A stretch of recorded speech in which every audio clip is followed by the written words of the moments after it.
اور ناظرین، PIA کے طیارہ حادثے میں 97 افراد کے شہید ہونے کی تصدیق ہو گئی ہے، جبکہ 2 افراد معجزانہ طور پر موت کے منہ سے نکل آئے۔ مختلف شہروں میں کئی شہداء کی نماز جنازہ ادا کر دی گئی۔ کراچی میں غائبانہ نماز جنازہ بھی ادا کی گئی، جس میں CEO PIA ارشد ملک اور وفاقی وزیر غلام سرور خان بھی شریک ہوئے۔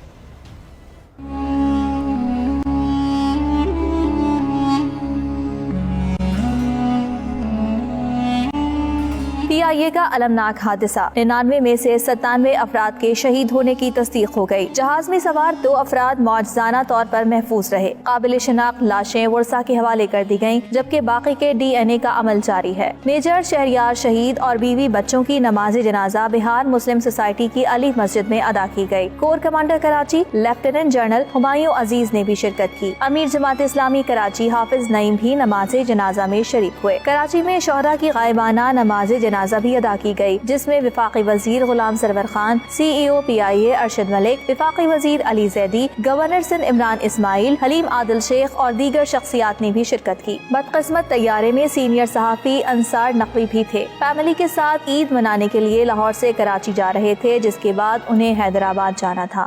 2 مہینے کے بعد یہ ان کی واپسی ہو رہی تھی بچوں کے ساتھ عید منانے کے لیے، اور آج ان کو واپس حیدرآباد آنا تھا بچوں کو لے کے کراچی سے، لیکن بدقسمتی سے یہ حادثہ پیش آ گیا۔